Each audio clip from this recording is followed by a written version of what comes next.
യുഎഇയിൽ എത്ര വർഷം താമസിച്ചാലും നമ്മൾ പ്രവാസികൾക്ക് ഒരു ശീലമുണ്ട്. കൈഫാലക് എന്നോ മാഫി മുഷ്കിലോ എന്നോ ഉള്ള രണ്ടോ മൂന്നോ അറബി വാക്കുകൾ മാത്രമേ അറിയുള്ളൂ. അതിനാൽ കൂടുതൽ അറിയാനോ പഠിക്കാനോ ശ്രമിക്കാറുമില്ല.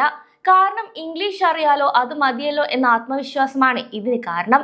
എന്നാൽ ഇനി കാര്യങ്ങൾ അങ്ങനെയല്ല. യുഎഇ സർക്കാർ കടുത്ത നടപടികളിലേക്ക് നീങ്ങുകയാണ്. അതായത് 2026 പകുതിയോടെ യുഎഇയിൽ പുതിയ അറബി ഭാഷാ നിയമം വരാനിരിക്കുന്നു. എന്നാൽ ഈ നിയമം വന്നാൽ ഇത് നമ്മൾ മലയാളി പ്രവാസികളെ എങ്ങനെ ബാധിക്കുമെന്നും മലയാളികളും ഇനി അറബി പഠിക്കണോ തുടങ്ങിയ കാര്യങ്ങൾ ഈ വീഡിയോയിലൂടെ വിശദമായി അറിയാം. ദുബായിലോ അബുദാബിയിലോ ഉള്ള ഒരു മാളിലോ ആശുപത്രിയിലോ ഹോട്ടലിലോ ചെന്നാൽ പൊതുവെ കേൾക്കുന്നത് ഇംഗ്ലീഷ് ആയിരിക്കും. കാരണം യുഎഇയിൽ അറബി ഭാഷയ്ക്ക് സെക്കൻഡ് ഓപ്ഷൻ മാത്രമായി മാറിയിരിക്കുകയാണ്.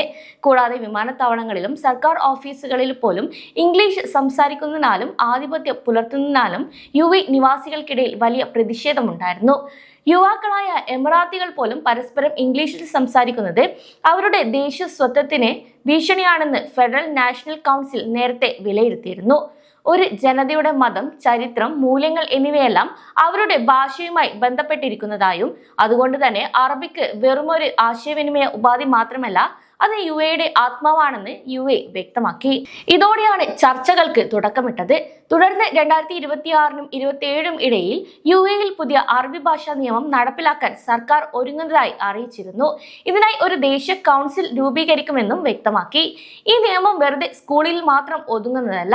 വിദ്യാഭ്യാസം, മാധ്യമങ്ങൾ, സർക്കാർ സേവനങ്ങൾ, ബിസിനസ്, സാങ്കേതികവിദ്യ എന്നിങ്ങനെ എല്ലാ മേഖലകളിലും അറബിക്ക് നിർബന്ധമാക്കും. പരസ്യങ്ങളിലും പൊതുപ്രചാരണങ്ങളിലും ഔദ്യോഗിക പരിപാടികളിലും ഇനി അറബി പ്രധാന ഭാഷയായിരിക്കും. അതായത് വരും വർഷങ്ങളിൽ യുഎഇയിലെ പൊതുസ്ഥലങ്ങളിൽ അറബി ഭാഷയ്ക്ക് ഇംഗ്ലീഷിനേക്കാൾ വലിയ പ്രാധാന്യം ലഭിക്കാൻ പോവുകയാണ്. ഇവിടെയാണ് നമ്മൾ മലയാളി പ്രവാസികൾ ശ്രദ്ധിക്കേണ്ടത്. അതായത് ഇതുവരെ നമ്മൾ വിചാരിച്ചത് ഇംഗ്ലീഷ് അറിഞ്ഞാൽ യുഎഇയിൽ രക്ഷപ്പെടാമെന്നാണ്. എന്നാൽ പുതിയ നയങ്ങൾ വരുന്നതോടെ ബിസിനസ് മേഖലയിലായാലും സർക്കാർ ഇടപാടുകളിലായാലും അറബി ഭാഷ അറിയുന്നത് വലിയൊരു മുൻതൂക്കം തന്നെ നൽകും. കൂടാതെ ആശുപത്രികളിലും റെസ്റ്റോറന്റുകളിലും ജോലി ചെയ്യുന്നവർക്ക് അറബി അറിയുന്നത് ഒരു പ്രധാന കാര്യമായി മാറും. കാരണം യുഎഇയിൽ അറബിയിൽ സംസാരിക്കാൻ കഴിയാത്ത ഒരു സാഹചര്യം ഉണ്ടാകുന്നത് സ്വദേശികളെ സംബന്ധിച്ച് വലിയ പ്രയാസമുണ്ടാക്കുന്ന ഒരു കാര്യമാണ്. അറബി പഠിക്കുന്നത് ഇംഗ്ലീഷ് ഉപേക്ഷിക്കലല്ല, മറിച്ച് യുഎഇ എന്ന രാജ്യത്തിന്റെ സംസ്കാരത്തോടുള്ള ഒരു ആദരവ് കൂടിയാണ് എന്നാണ് യുഎഇ സർക്കാരും വ്യക്തമാക്കുന്നത്. പ്രമുഖർ ചൂണ്ടിക്കാണിക്കുന്നത് പോലെ പല മാതാപിതാക്കളും വീട്ടിൽ കുട്ടികളുമായി ഇംഗ്ലീഷ് സംസാരിക്കുന്നത് അവർക്ക് ഭാവിയിൽ ഗുണം ചെയ്യുമെന്ന് കരുതിയാണ്. എന്നാൽ ഇത് മാതൃഭാഷയുമായുള്ള ബന്ധം തകർക്കുകയാണ് ചെയ്യുന്നത്. സ്കൂൾ പാഠ്യപദ്ധതികൾ പരിഷ്കരിക്കാനും അതുപോലെ അറബിക്ക് പഠിക്കുന്നത് ഒരു ബാധ്യതയോ അല്ല, മറിച്ച് ഒരു ഇഷ്ടമായി മാറ്റാനുള്ള തയ്യാറെടുപ്പിലാണ് മന്ത്രാലയം.